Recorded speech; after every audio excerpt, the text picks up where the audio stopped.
Bismillahirrahmanirrahim. Assalamualaikum warahmatullahi wabarakatuh. Waalaikumsalam warahmatullahi wabarakatuh. Alhamdulillahirabbil alamin wassalatu wassalamu ala asyrofil anbiya'i wal mursalin sayyidina Muhammadin wa ala alihi washabbihi ajma'in. Amma ba'd.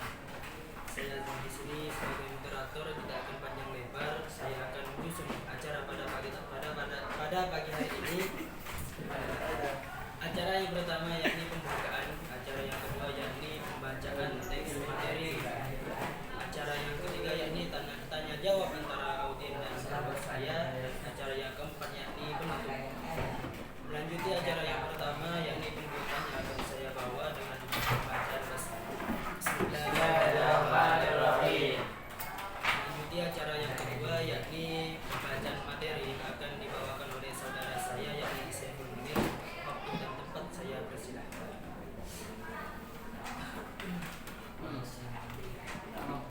Bismillahirrahmanirrahim. Assalamualaikum warahmatullahi wabarakatuh. Waalaikumsalam warahmatullahi wabarakatuh. Dengan angkat suara saya di sini ingin mempresentasikan hasil daripada kerja kelompok kami, yang mana menjelaskan mengenai tentang meneladani sifat positif Kiai Haji Khalil Al-Bangkalani, Kiai Haji Hasyim Asy'ari, dan Kiai Haji Ahmad Dahlan.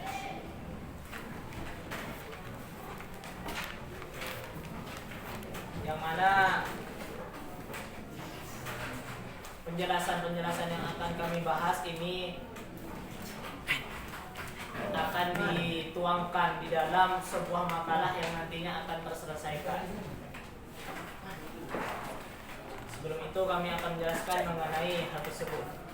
Yakni yang ada di dalam makalah kami itu mengenai materi singkat mengenai ulama.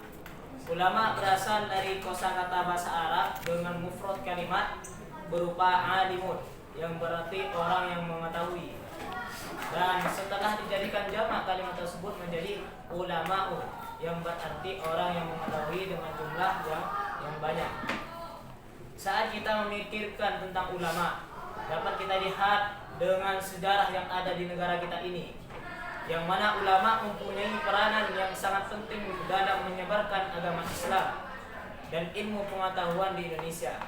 Banyak sekali ulama yang ada di Indonesia memberi pengaruh serta menyumbangkan semua pemikirannya untuk kemajuan bangsa Indonesia. Hal itu telah dimulai dari sebelum masa penjajahan Jepang yang merajalela, yakni masa penjajahan Belanda. Telah mereka sumbangkan baik dari segi finansial maupun biologis untuk tercapainya kemerdekaan Indonesia. Begitulah kiranya sedikit peran daripada ulama yang mereka berikan kepada bangsa Indonesia. Dan masih banyak lagi peran-peran beliau semua yang beliau berikan untuk bangsa Indonesia. Hampir seluruh daerah yang ada di Indonesia saat ini telah terkoordinir oleh para ulama, dan juga tidak menutup kemungkinan di wilayah yang minoritas beragama Islam pun masih ada ulama yang mengkoordinir masyarakat Islam di wilayah tersebut. Yang mana pada kesempatan dalam makalah ini, dalam presentasi ini, kami akan membahas satu persatu ulama yang ada di negeri Indonesia. Akan tetapi kami hanya akan membahas 3 ulama yang tidak asing lagi namanya di telinga kita. Yakni yang pertama adalah Kiai Haji Khalil Al-Bangkalani, dan yang kedua adalah Kiai Haji Hasyim Asy'ari, dan juga yang ketiga adalah Kiai Haji Ahmad Dahlan. Yang pertama ulama yakni Kiai Haji Khalil Al-Bangkalani. Biografi mengenai Kiai Haji Khalil Al-Bangkalani. Kiai Haji Khalil Al-Bangkalani, panggilan yang sering kita dengarkan, mempunyai nama asli yakni Muhammad Khalil. Beliau adalah ulama yang cerdas. Intelektualnya dengan tahun kelahiran 1820 di kota Bangkalan, Madura. Dan beliau wafat pada tahun 1925. Beliau merupakan salah satu ulama yang mahir dalam ilmu gramatika bahasa Arab seperti nahwu dan shoroh. Sebelum beliau berangkat ke Mekah, dan juga catatan sejarahnya, beliau merupakan ulama yang hafal terhadap Al-Quran dan juga beserta tafsirnya. Dalam proses pendidikannya, beliau awal mulanya belajar ilmu kepada ayahnya sendiri, yakni Kiai Haji Abdul Latif. Setelah itu beliau belajar kitab-kitab dasar mengenai ilmu fikih dan ilmu alat kepada iparnya, yakni Kiai Kofar. Lalu beliau pun belajar ke beberapa kiai yang ada di Madura sebelum berangkat ke Jawa. Di Jawa beliau belajar lagi di beberapa pontren ataupun pondok pesantren yang ada di Jawa. Setelah lama belajar di Jawa, beliau menuntut ilmu lagi ke negeri Mekah. Di sana beliau belajar ke beberapa imam besar yang ada di negeri Mekah seperti Imam Nawawi Al-Bantani dan imam besar yang lainnya seperti Imam Khatib Al-Sambasi dan yang lainnya. Dari biografi Kiai Fadil tersebut mempunyai suri tauladan yang baik yang dapat kita tiru dan kita gugu, yakni pantang menyerah untuk terus berusaha daripada berhubungan dengan pembahasan yang akan dibahas, yakni tentang meneladani sifat positif para ulama. Maka sifat positif yang dimiliki oleh Kiai Haji Khalil Al-Bangkalani yang patut kita contoh ialah pantang menyerah untuk terus berusaha. Merupakan salah satu suri tauladan yang dimiliki oleh beliau yang patut kita guguk dan kita tiru. Bagaimana tidak? Dengan adanya cerita yang tadi saya ceritakan itu, beliau tidak henti-henti di dalam mencari ilmunya Allah Subhanahu wa taala. Meskipun beliau telah belajar kepada satu guru, ia pun tidak berhenti dengan satu guru, akan tetapi mencari guru yang lebih alim daripada beliau.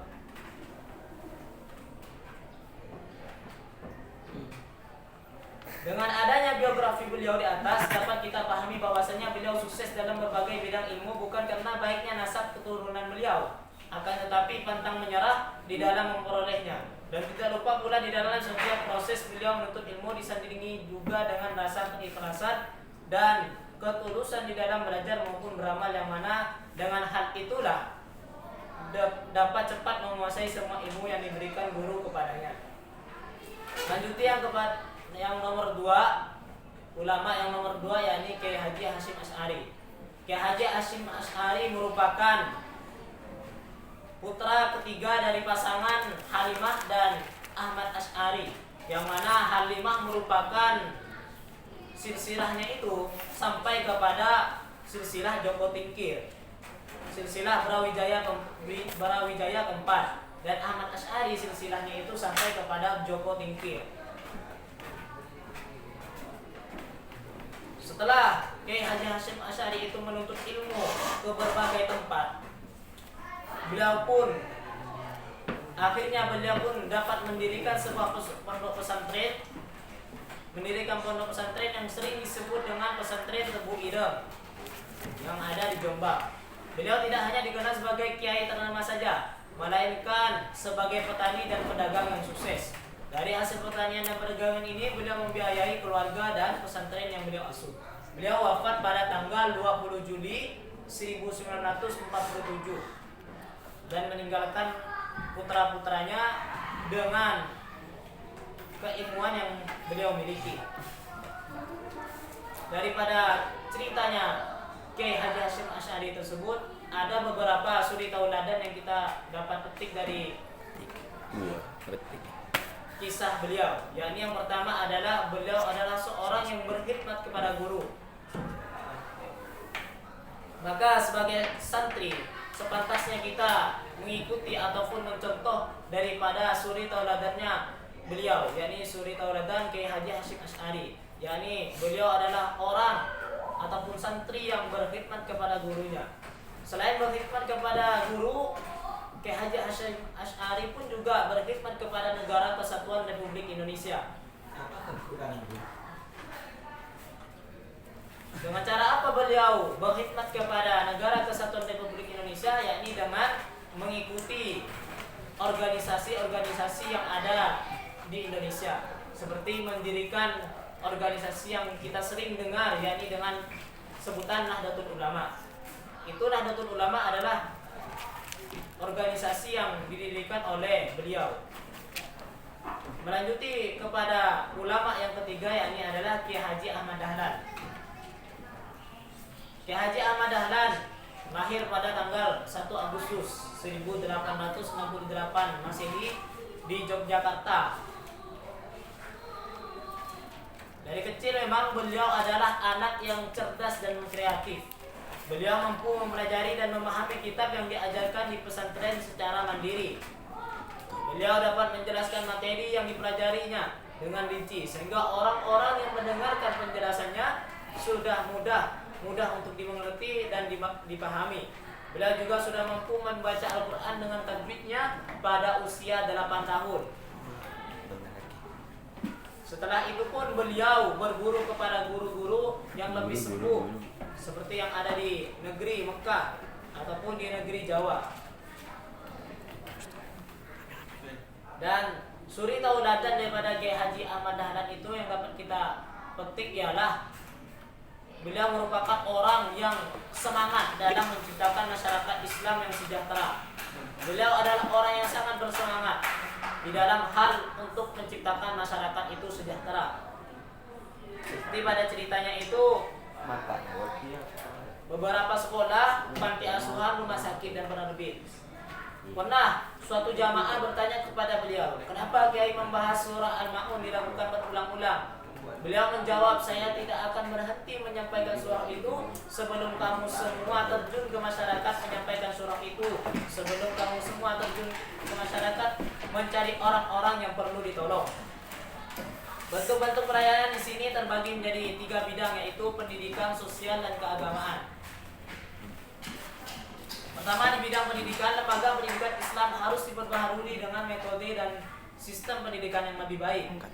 Dan yang kedua adalah di bidang sosial, beliau Kiai Haji Ahmad Dahlan berkonsentrasi pada 4 hal, yaitu mewujudkan bidang pendidikan dan pengajaran sehingga bisa membangun gedung universitas, mengembangkan agama Islam dengan jalan dakwah dengan membangun langgar, masjid, dan madrasah pendakwah di daerah untuk tempat pengajian, pengkajian, dan ibadah. Dan yang ketiga yakni adalah beliau menciptakan kesejahteraan masyarakat Islam dengan di dalam bidang keagamaan. Beliau berusaha keras untuk menghilangkan stigma kaum penjajah bahwa agama Islam itu kolot dan bodoh. Karena itu umat Islam perlu diberikan pencerahan ilmu dan iman. Beliau pernah mengatakan, manusia itu semua mati. Manusia itu semua mati perasaannya kecuali para ulama, orang-orang yang berilmu. Ulama itu dalam kebingungan kecuali mereka yang beramal. Mereka yang beramal pun semua khawatir kecuali mereka yang ikhlas dan bersih. Dan juga selain menciptakan masyarakat Islam yang sejahtera, beliau juga mengikat kehidupan manusia dengan ilmu pengetahuan yang beliau miliki. Kiai Haji Ahmad Dahlan menjelaskan bahwa setiap manusia memiliki perasaan yang sama. Perasaan yang sama inilah yang akan membawa manusia pada kemajuan dan peradaban. Perasaan yang sama ini timbul sebab 2 alasan, yaitu berasal dari satu keturunan, yaitu Adam dan Hawa. Menurutnya, jika belum timbul perasaan yang sama, maka lakukanlah 3 hal, yakni menganggap ilmu pengetahuan itu penting untuk dipikirkan. Maka jika kita mempunyai perasaan yang sama, maka kita harus timbulkan, anggap sebuah ilmu adalah ilmu yang penting. Ilmu itu adalah sesuatu yang penting untuk kita. Dan yang kedua adalah mempelajari ilmu pengetahuan dengan serius dan cermat. Jika perasaan kita memang sama di dalam mencari ilmu, maka kita harus serius dan cermat. Dan yang ketiga ialah mengatur kehidupan dengan instrumen Al-Quran. 3 hal di atas dapat mengikat kehidupan manusia dan menimbulkan perasaan yang sama. Hal tersebut juga akan mengurangi kebodohan universal dalam implementasinya. Jadi kesimpulan akhir daripada apa yang dibahas ialah semua ulama itu mempunyai suri tauladan yang baik. Sebagai santri ataupun sebagai murid, sepantasnya kita mengguguh ataupun meniru apa yang beliau semua lakukan, suri tauladan yang beliau miliki. Dan kita buang jauh-jauh apa yang buruk yang telah mereka lakukan. Sekian penjelasan kali ini. Terima kasih. Sekian penjelasan tentang materi meneladani sikap positif para ulama. Melanjuti acara yang ketiga yakni tanya jawab antara audien dan kelompok-kelompok kami, dan kami lontarkan pertanyaan. Apakah para audien ada yang ingin bertanya? Oke, silakan. Ya. Bismillahirrahmanirrahim. Saya ingin bertanya tentang hukumnya memerangi orang kafir yang merintangi kemerdekaan kita adalah fardu ain bagi setiap orang Islam yang dalam peperangan melawan NICA serta komplotannya adalah mati syahid. NICA ini apa? Apakah sebuah organisasi, dan jika ini sebuah organisasi kepanjangannya apa? Sekian, terima kasih. Baik, akan kami jawab pertanyaan saudara Reza yang akan dijawab oleh saudara kami yang pertama, Zainal Arifin. Bismillahirrahmanirrahim. Saya akan menjawab pertanyaan saudara Reza, yakni hukumnya orang yang meninggal dalam peperangan melawan NICA serta komplotannya adalah mati syahid. NICA ini organisasi yang dibuat oleh bangsa Jepang, bangsa Belanda. Masalah kepanjangannya itu kurang tahu juga saya, tapi ini sebuah organisasi yang dibentuk oleh bangsa Belanda.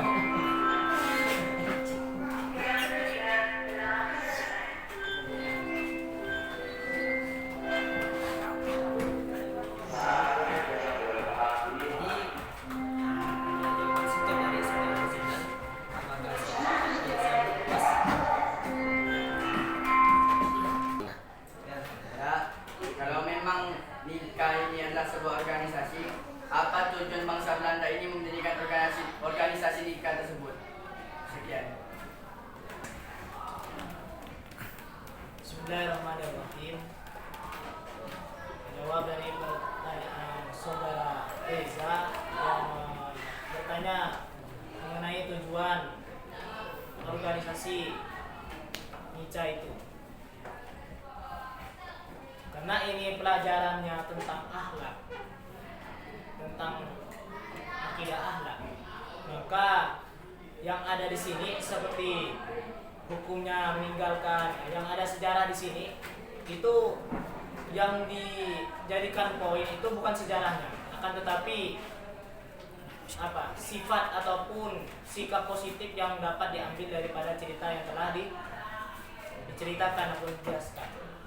Kalau misalnya ada NICA, apa itu organisasi NICA ataupun tujuannya untuk apa, maka bukan dicari di akidah akhlak jawabannya, tetapi jawabannya itu ada di pelajaran sejarah Indonesia ataupun PKN.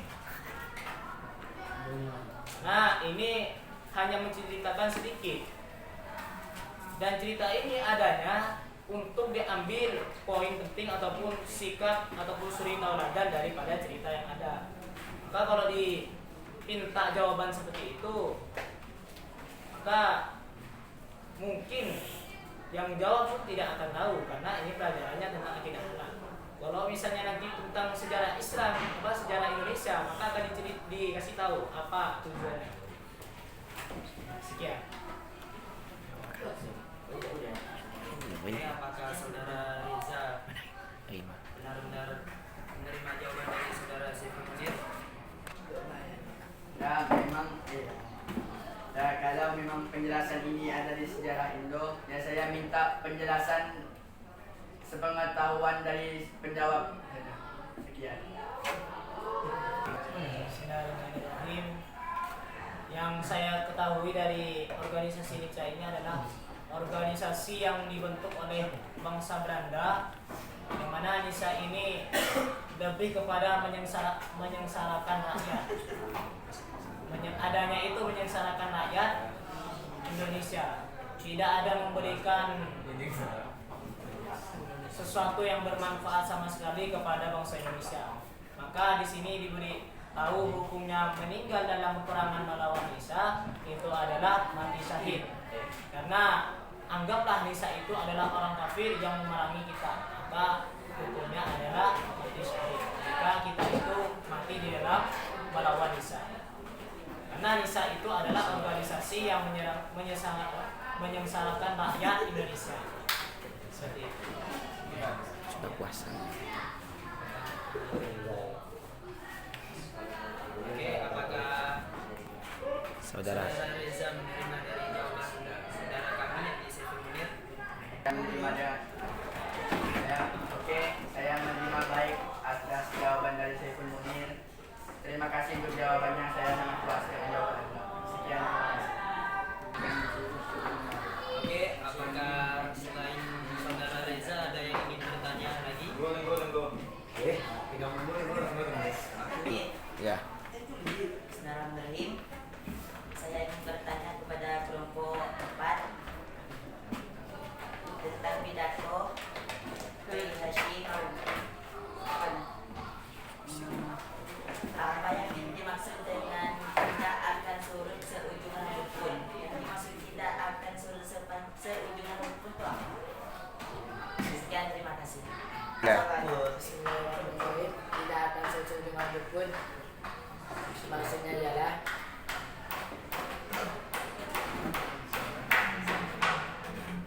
segala perbuatan dan kesanggupan yang mereka miliki tidak akan hilang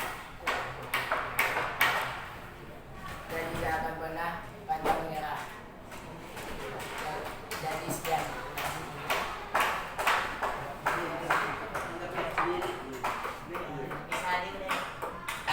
Bisa diulangi saudara Sawan. Diperjelas lagi. Yang dimaksud tidak akan sesuai dengan rambut adalah segala kekuatan dan kesanggupan yang mereka memiliki tidak akan hilang dan mereka tidak akan pantang menyerah. Cukup dari jawaban kami, sekian. Nah, jadi dari jawaban saudara Sawan, apakah saudara Khatib puas dengan jawaban saudara kami? Boleh. Dan terima kasih, saya terus nanti terima dengan baik kepada jawaban saudara saya yang bernama Sahabat Budi. Sekian, terima kasih. Ya, jadi apakah ada yang ingin bertanya lagi? Ya, Mukhtar Hasan, silakan. Bismillahirrahmanirrahim.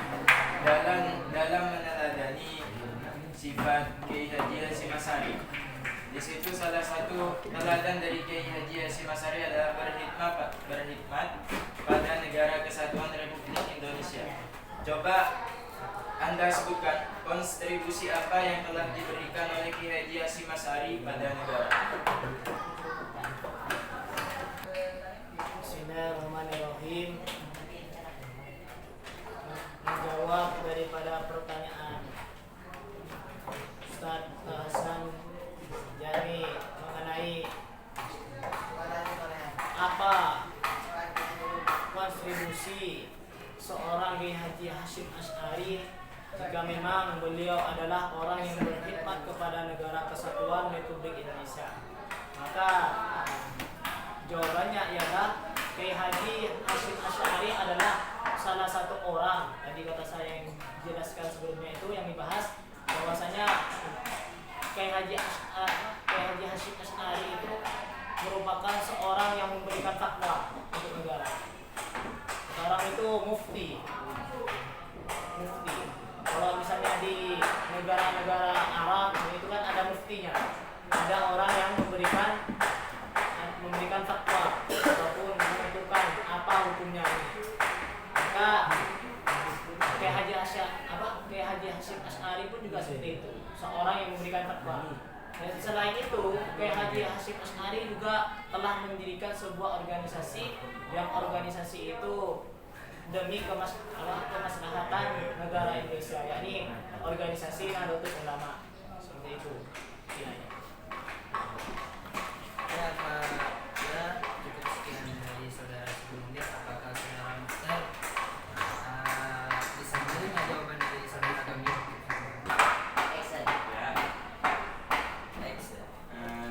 Kalau Kiai Haji, salah satu kontribusi Kiai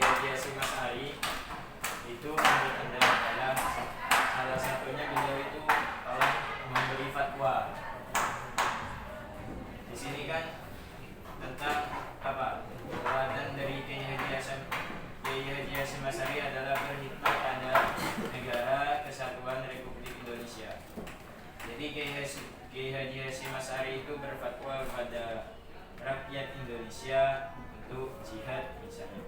Tapi di sini ada Kiai Haji Hasyim Asy'ari adalah seorang yang memberi fatwa bahwa Hindia Belanda adalah Darussalam. Itu bagaimana itu? Kenapa Hindia dengan Belanda itu disebut Darussalam, tempat keselamatan?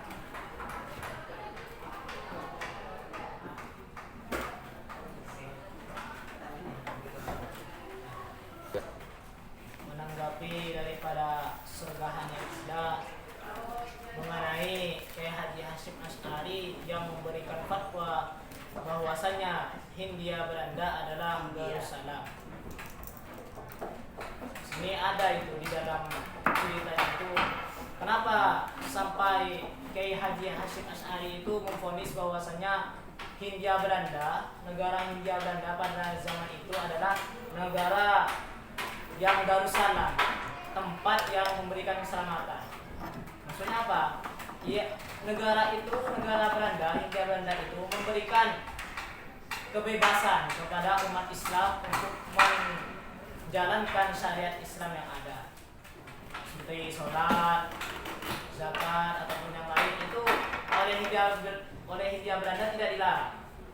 Maka dengan adanya pembolehan ataupun tidak adanya pelarangan daripada Hindia Belanda akan syariat Islam yang dilakukan oleh masyarakat Islam di Indonesia, maka itu diberikan fatwa oleh Kiai Haji Asy'ari bahwasannya Hindia Belanda itu adalah negara yang Darussalam. Maka cara beliau berkhidmat kepada negara seperti yang tadi, yakni adalah memberikan fatwa, menentukan apakah ini baik atau benar, ini baik ataupun buruk kepada masyarakat yang ada. Ya, saya ingin Ya. Baik, mungkin ada yang ingin bertanya lagi dari Audien. Ya. Saudara Abdurrahman. Ya. Bismillahirrahmanirrahim. Dalam saya sebagai lulusan dari kelompok tiga bertanya tentang masalah yang ada pada bab yang sedang ada di sini. Dalam bab ini diterangkan bahwa di sini menjelaskan tentang Kiai Haji dan Kiai Hasyim dan Kiai Ahmad. Dan tadi ada penjelasan tentang bahwa kiai-kiai ini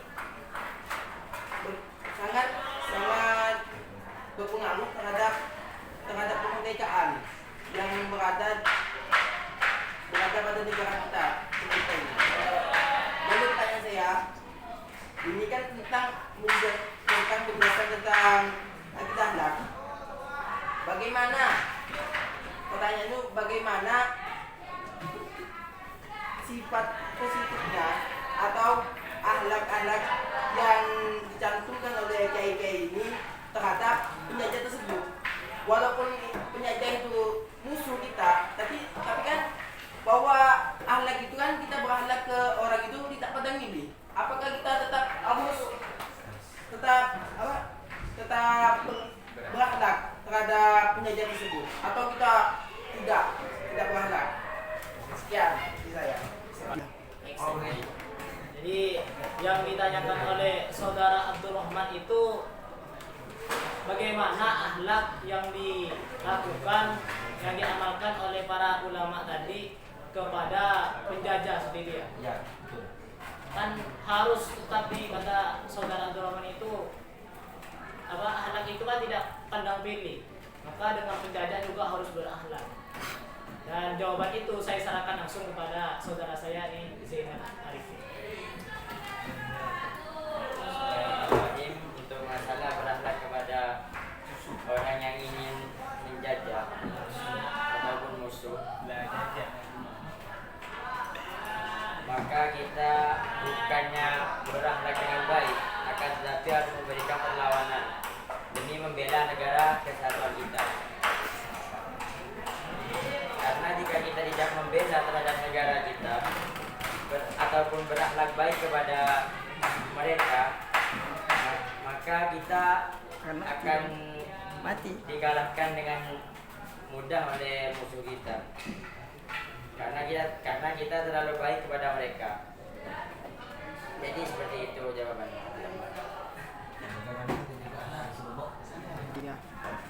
Bismillahirrahmanirrahim. Jawaban Anda itu bahwa tidak bisa berakhlak terhadap orang yang menjajah karena bisa menyebabkan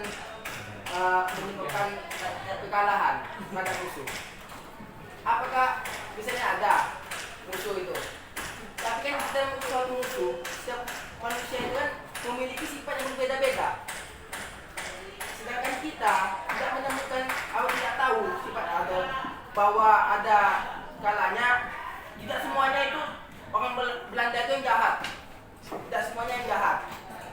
Pasti ada yang baik. Karena mengapa saya bilang begitu? Karena manusia itu memiliki sifat rasa kasihan. Tidak langsung tega, langsung bunuh, patang bunuh. Silakan dengan Muhammad. Ada orang yang berbaik kepada kita. Kita kan pasti kasihan kepada dia. Tidak mungkin ada pas kita nak menjajah, ada orang baik terhadap kita. Kita dikasih makanannya ya, sifatnya baik. Lalu dia tembak kepala. Tak mungkin, tak mustahil.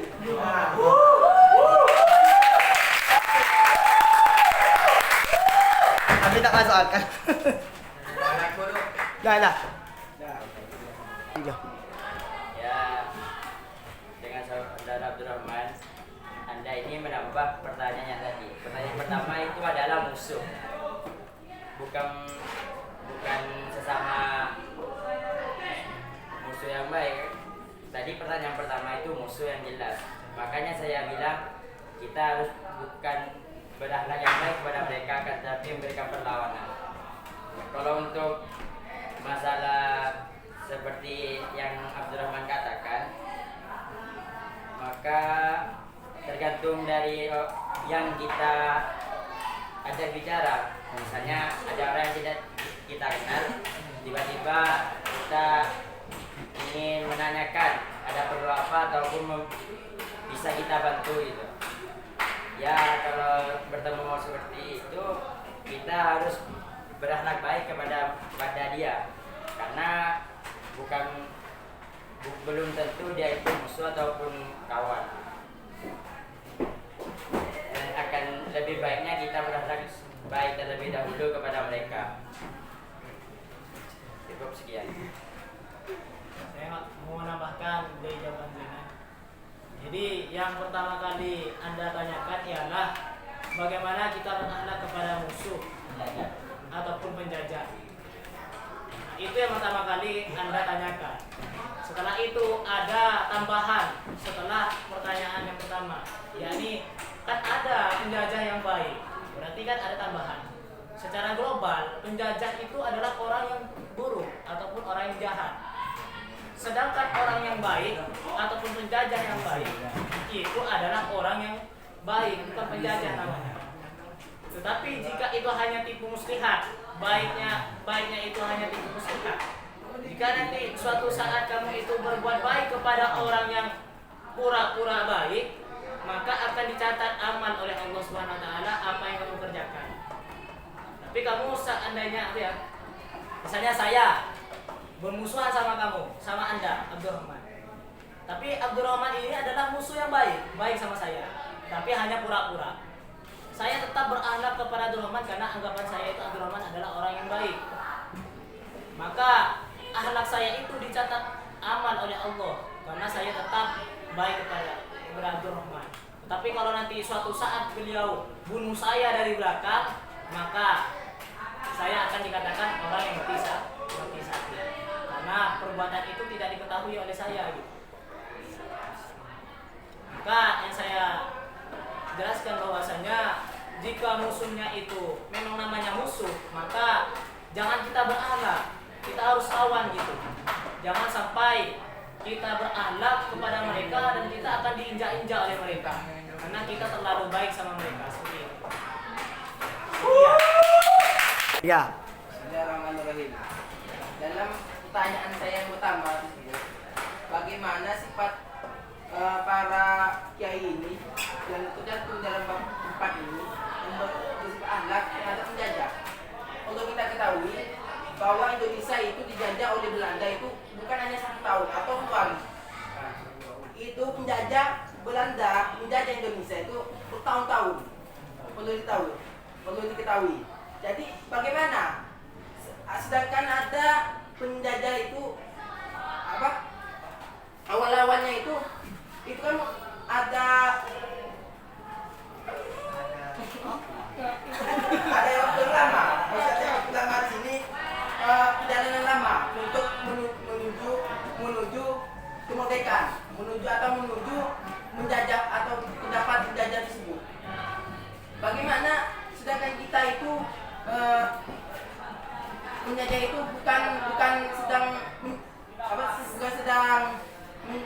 bukan perang, tapi kan banyak yang seperti kayak tidak roti. Nah, itu bagaimana pendapat Sipul tentang penjajah ini?